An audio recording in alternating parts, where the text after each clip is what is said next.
जेव्हापासून हा वेगळ्या पद्धतीचा मसाला बनवून भरलेल्या कारल्याची भाजी बनवली तेव्हापासून ही भाजी यांची फेवरेट झाली। आता अशीच कारल्याची भाजी बनव अशी ते म्हणतात। तर मी ही रेसिपी तुमच्यासोबत शेअर करते। तर माझ्या मैत्रिणीकडे गेली होती सुजाताकडे, तिच्याकडे कारल्याचा वेल आहे, तिच्याकडे असे छोटे छोटे कारले लागले होते तर मी तोडून आणले। कारले आणल्यानंतर धुतले, पुसले आणि कारले छोटे असल्यामुळे एका कारल्याचे 2 तुकडे करून घेतले। व्हिडिओमध्ये तुम्ही बघू शकता। कारल्याचे 2 तुकडे करून झाल्यानंतर मधून कापून झाल्यानंतर याच्यामधल्या ज्या बिया आहेत त्या एखाद्या चम्मचच्या किंवा चाकूच्या मदतीने काढून घ्यायच्या। सगळ्या कारल्याच्या बिया काढून झाल्या की एखाद्या भांड्यामध्ये पाणी गरम करायला ठेवायचं। त्यामध्ये हे कारले थोडंसं मीठ आणि हळद टाकायची आणि मीडियम फ्लेमवर हे कारले छान बॉईल करून घ्यायचे, जोपर्यंत 50 ते 60% हे कारले उकडत नाही किंवा शिजत नाही तोपर्यंत। अर्धे कारले हे बॉईल झाले की याला प्लेटमध्ये काढून घ्यायचं आणि गार करण्यासाठी बाजूला ठेवून द्यायचे। तर कारले थंड होत आहे तोपर्यंत आपण याचा वेगळ्या पद्धतीचा मसाला बनवूया। तर मसाला बनवण्यासाठी पॅनमध्ये 1 चम्मच तेलामध्ये अर्धा चम्मच सोप, जिरं, थोडंसं हिंग आणि 2 मीडियम साईजचे चॉप केलेले कांदे घालायचे। कांदे मीडियम फ्लेमवर थोडेसे सॉफ्ट होईपर्यंत परतून घ्यायचे, एकदम कलर वगैरे बदलावेपर्यंत नाही परतवायचे आहे। थोडे सॉफ्ट झाले की यामध्ये 1 ते 2 चम्मच हिरवी मिरची, आलं आणि लसण याची पेस्ट घालायची आहे। तर माझ्याकडे ऑलरेडी होती म्हणून मी दाखवली नाही, तुम्ही आयत्या वेळेला फ्रेश कुटून सुद्धा टाकू शकता। तर याचा कच्चेपणा जाईपर्यंत एखाद्या मिनिटासाठी परतून घेतली हिरवी मिरची, लसूण, आल्याची पेस्ट की यामध्ये 2 टेबलस्पून एवढं बेसन घालायचं। कच्चंच बेसन घालायचं आहे, भाजून वगैरे नाही घालायचं आहे। बेसन आता एखाद्या मिनिटासाठी मीडियम फ्लेमवर छान रोस्ट करून घ्यायचं आहे, थोडंसं कलर बदलेपर्यंत। असा बेसननी कलर बदलला, थोडंसं रोस्ट झालं की आता यामध्ये 2 टेबलस्पून एवढं शेंगदाण्याचा कूट घालायचा आहे। तर दाण्याचं म्हणजे शेंगदाण्याच्या कूटचं आणि बेसनाचं प्रमाण आपल्या आवडीनुसार तुम्ही कमी जास्त करू शकता।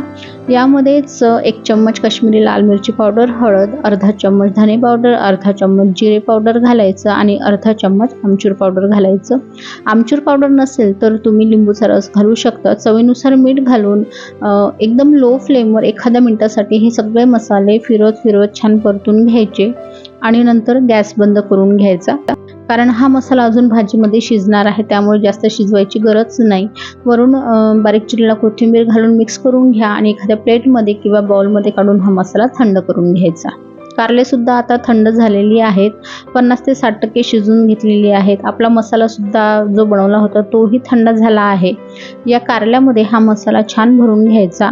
भरताना थोडा दाबून भरायचा, जेणेकरून जेव्हा आपण या कारल्याची भाजी बनवू तेव्हा कढईमध्ये किंवा पॅनमध्ये मसाला पडणार नाही। आणि अशाच प्रकारे सर्व कारल्यांमध्ये हा जो मसाला आहे तो छान दाबून भरून घ्यायचा, म्हणजे कारल्याला पण टेस्ट येते, मसाला कढईमध्ये बाहेर पडत नाही। असे सगळे कारले मसाल्याने भरून घेतले आहेत। आता भाजी बनवूया। उरलेला जो मसाला आहे तो भाजीमध्ये वापरणार आहोत। भाजी बनवण्यासाठी एका कढईमध्ये 2 मोठे चमचे तेलामध्ये कढीपत्ता टाकायचा आणि ही जी भरून ठेवलेली कारली होती मसाल्याने ती टाकायची। एकदम हलक्या हाताने खाली वर करायची, जास्त जोरात फिरवायचं नाही, मसाला बाहेर येऊ शकतो ना, म्हणून एकदम हलक्या हाताने खाली वर करून त्याला झाकण ठेवायचं आणि 5 ते 10 मिनिटं लो फ्लेमवर शिजवायची। 1-2 वेळामध्ये असंच हलक्या हाताने फिरवायची, जेणेकरून मसाला बाहेर आला तरी तो जळणार नाही। खाली वर करून परत याच्यावर झाकण ठेवायचं, परत लो फ्लेमवर 5 ते 6 मिनिटं शिजवून घ्यायची। आणि 5 ते 6 मिनिटं म्हणजे हा टोटल जी कारली आहे ती मी 10 मिनिटं शिजवलेली आहे। बघा पुन्हा खालीवर करते आहे आणि ही कारली ऑलमोस्ट शिजलेली आहे, कारण 10-12 मिनिटांमध्ये कारली शिजतात। आणि आपण याला बॉईल सुद्धा करून घेतलं होतं थोडं।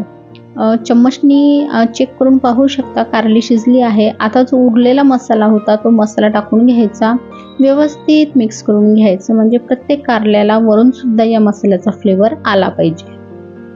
असं छान मिक्स करून घेतलं की यावर आता थोडासा पाण्याचा शिंपडा मारायचा, जेणेकरून कारल्याचा जो मसाला आहे आपण वरून घातला तो आपण शिजू अजून 1-2 मिनिटांसाठी, तर तो जळणार नाही। थोडंसं पाणी टाकल्यामुळे मॉइश्चर येईल। परत झाकण ठेवून 2 मिनिटं शिजवायचं। आणि बघा आता आपली भाजी तयार झालेली आहे। किती सुंदर दिसत आहे, कलर तर खूपच मस्त आलेला आहे, सुगंध तर घरामध्ये सुटलेलाच आहे। ही भाजी आहे ना भाकर सोबत खूप छान लागते, पण स्पेशली मला ही भाजी वरण भात आणि कारल्यासोबत खूप आवडली। शेवटी ना बारीक चिरलेला कोथिंबीर घालायचा, मिक्स करून घ्यायचं आणि झाली आपली नवीन पद्धतीने मसाला कारल्याची भाजी तयार।